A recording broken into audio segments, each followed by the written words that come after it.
Probablement qu'au courant des dernières années, vous avez entendu parler de ces prophéties privées concernant les 3 jours de ténèbres. Dans cette capsule, nous parlerons de ces ténèbres, mais dans une perspective différente de ce qui tend à circuler sur le sujet, d'une manière, à mon sens, plus fidèle à l'esprit des mystiques qui ont fait ces révélations et aussi plus propice à l'élévation de l'âme. Ce jour est un jour de colère, un jour de détresse et d'angoisse, un jour de ruine et de dévastation, un jour de ténèbres et d'obscurité, un jour de nuées et de brouillard. Avant d'entrer dans le vif du sujet, revoyons sommairement en quoi consistent ces jours de ténèbres annoncés. On raconte qu'à l'heure de Dieu, de grands malheurs s'abattront sur les pécheurs impénitents. Certains mystiques disent que tous les ennemis de la Sainte Église seront emportés par ces ténèbres impitoyables, sauf quelques-uns que Dieu se chargera de convertir ensuite. Durant ces jours terribles, on conseille de rester à l'intérieur, en prière fervente, dans un esprit de contrition sincère. Seuls les cierges bénis pourront donner de la lumière, toute autre source ne fonctionnera simplement pas. Nous reviendrons plus tard sur ça. De façon très similaire, voyez ce qui s'est déjà produit au temps de Moïse. Dans l'Exode, on lit Moïse étendit sa main vers le ciel, et il y eut des ténèbres épaisses sur tout le pays d'Égypte pendant 3 jours. Et on ne se voyait pas l'un l'autre, et nul ne se leva de sa place pendant 3 jours, mais il y avait de la lumière dans les habitations de tous les enfants d'Israël. Les seuls qui avaient de la lumière dans leur foyer étaient les enfants d'Israël, de même que dans les prophéties, on annonce que les fidèles, par leur cierge béni, ne seront pas plongés dans l'obscurité, mais leur maison sera éclairée. Par ailleurs, on nous exhorte de ne surtout pas ouvrir nos portes à quiconque, ni même regarder le courroux de Dieu par la fenêtre, par curiosité, de peur de se retrouver aussitôt frappé de mort. Là aussi, ça rappelle un épisode de l'Ancien Testament concernant la femme de Lot. Hâtez-vous! Maman! Ma maison! Ma maison! Votre vie est en jeu! Oublie la maison! J'ai pas peur! Laisse-moi regarder! Juste à côté! Maman!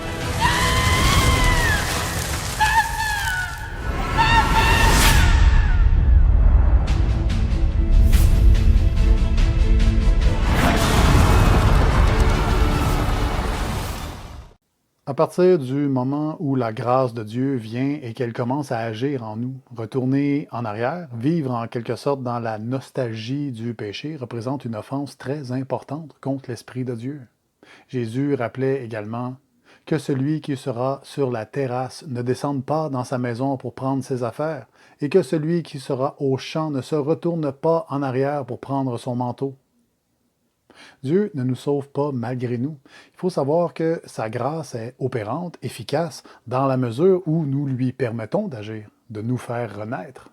Alors, lorsqu'elle nous prend dans son élan, il faut suivre son courant, autrement on risque de se retrouver foudroyé par tout ce qui concourt à notre perte, et vous conviendrez que dans ce monde, ce n'est vraiment pas ce qui manque.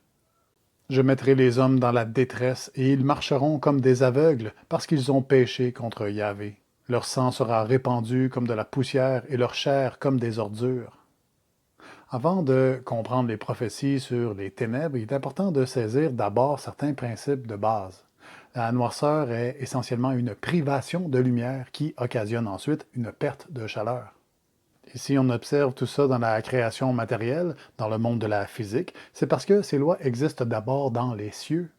L'Écriture le mentionne à de nombreux endroits, comme Jésus qui dit ici « À cause de la multiplication de l'iniquité, la charité du grand nombre se refroidira. » On sait bien que l'iniquité est le fruit d'un entendement enténébré, au même titre que l'ignorance et le déni de tout ce qui a trait à Dieu.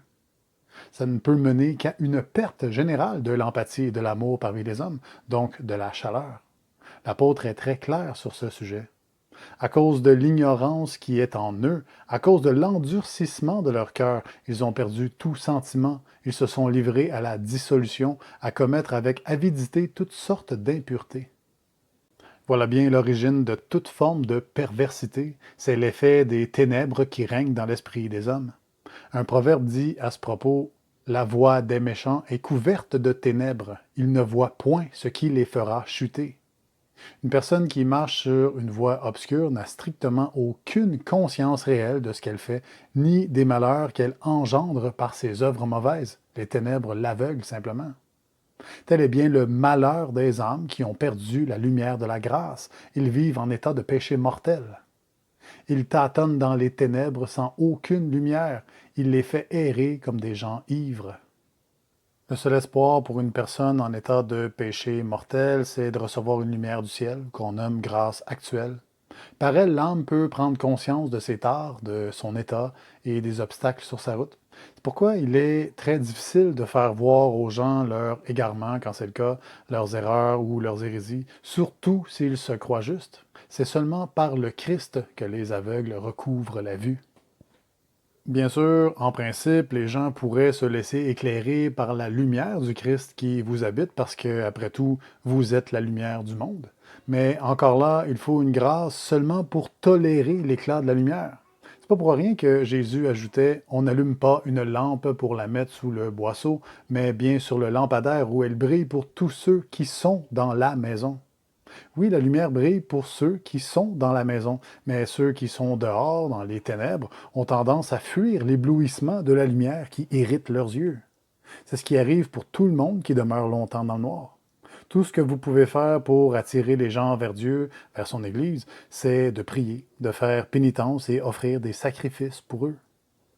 Nous attendions la lumière et voici les ténèbres, la clarté et nous marchons dans l'obscurité.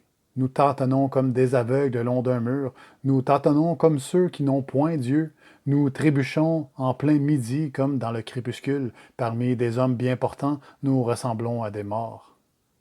Bien que l'homme, s'adonnant au péché, emprunte une voie qui le conduit à la mort, qu'il marche comme un aveugle dans l'ignorance, le fait est que, tant qu'il arpente cette terre, il n'a aucune idée de ce que sont véritablement les ténèbres, du moins pas de manière absolue, parce qu'elles sont un châtiment pour les réprouvés. Mais en ce monde, personne n'est encore damné. Tant qu'on respire, il y a un espoir de salut. Jésus nous dit bien, « Dieu fait lever son soleil sur les méchants et sur les bons, et il fait pleuvoir sur les justes et sur les injustes. » Ainsi, même si les hommes ne s'en rendent pas compte, même s'ils sont ingrats, cruels, égoïstes, homicides, adultères et dépravés, ils bénéficient des grâces naturelles accessibles à toute créature vivante. En réalité, ils baignent littéralement dans cette grâce naturelle comme un poisson dans l'eau. L'évangéliste nous précise bien ce principe dans ce verset. Cette lumière était la véritable lumière qui, en venant dans le monde, éclaire tout homme. Les humains n'ont vraiment aucune idée de ce que c'est de vivre en dehors de cette eau de grâce ou en dehors complètement de la lumière, parce que s'ils le savaient, ils subiraient volontiers toutes les souffrances possibles et imaginables si ça pouvait les empêcher de sombrer dans les ténèbres extérieures. Mieux vaut pour toi entrer borgne dans le royaume de Dieu que d'avoir 2 yeux et d'être jeté dans la géhenne de feu où leur ver ne meurt point et où le feu ne s'éteint point. Et je vous assure que même les impies qui servent directement le déchu n'ont aucune idée de ce qui les attend vraiment. Dans les ténèbres, il n'y a pas d'amour, pas de paix, pas de satisfaction d'aucune sorte, pas de quiétude, pas de calme, aucun sentiment de bien-être de quelque nature qui soit. Car toutes ces choses proviennent de la lumière et elles sont les effets de la lumière et la noirceur ne peut y prendre aucune part, conformément à l'Évangile. Ce qui fut en lui, le Verbe, était la vie, et la vie était la lumière des hommes, et la lumière luit dans les ténèbres, et les ténèbres ne l'ont pas saisie, et jamais elles ne le pourront. Maintenant, commencez-vous à comprendre ce que représentent vraiment ces 3 jours de ténèbres annoncés?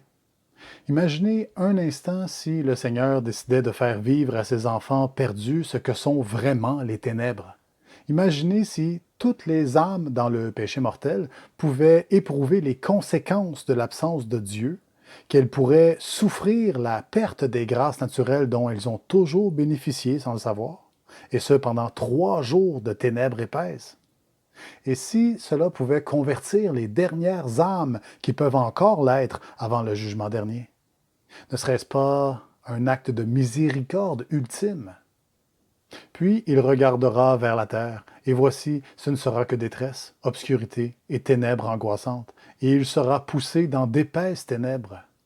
Car n'est-ce pas là la nuit pour le pays qui est dans la détresse? En ces jours de ténèbres, toutes les œuvres mauvaises seront réduites à néant, de même que les erreurs et les hérésies seront emportées dans les ténèbres d'où elles proviennent. Seules resteront les âmes pieuses, celles qui ont su garder le cierge de la vraie foi bien allumé dans leur maison, c'est-à-dire dans le temple sacré, leur chambre intérieure. En vous est la source de vie, en votre lumière nous voyons la lumière. Mais pour les incrédules, ceux qui ont abusé des grâces du Seigneur sans rien produire pour le royaume de gloire éternelle, qui ont commis l'iniquité contre leurs semblables, oui, tous les révolutionnaires, les rebelles qui ont méprisé le Verbe dans la chair, qui ont rejeté sa miséricorde, les voilà tombés, les malfaisants, abattus sans pouvoir se relever. Il leur sera dit, et ces serviteurs inutiles, jetez-les dans les ténèbres extérieures, là seront les pleurs et les grincements de dents. Il faut savoir se montrer davantage reconnaissant de ce que le Seigneur nous donne si généreusement, si gratuitement. Rendons abondamment grâce pour la patience extraordinaire dont il fait preuve envers chacun d'entre nous, parce que malgré nos multiples offenses, notre lâcheté, notre méchanceté, notre égocentrisme, lui nous comble toujours du bienfait de ses pluies, de sa lumière et de sa chaleur. Dans les âges passés, il a laissé toutes les nations suivre leur propre voie, quoiqu'il n'ait cessé de se rendre témoignage par ses bienfaits, en vous dispensant du ciel les pluies et les saisons fertiles, en vous donnant la nourriture en abondance et en remplissant vos cœurs de joie. Toutes les prophéties qui annoncent ces jours de ténèbres doivent nous servir de sérieux avertissements. Personne ne veut se retrouver dans cette noirceur suffocante. Personne ne peut même en imaginer le tourment. Ces ténèbres se vivront autant sur le plan physique que sur le plan spirituel, parce que la créature est à l'image du Créateur et que la volonté de Dieu doit être faite sur terre comme au ciel. Alors, vous qui avez la foi en la sainte Église de notre Seigneur Jésus-Christ, soyez bénis par son précieux sang. Cette foi sera vraiment votre lumière dans ces jours d'angoisse dans lesquels toute autre forme de lumière, c'est-à-dire de croyance, tout ce qui dérive de la seule vérité révélée et déposée, ne saura donner la moindre lumière. Sachez-le, et si ce n'est toujours pas le cas, convertissez-vous tandis que vous le pouvez encore. Que Dieu vous bénisse abondamment.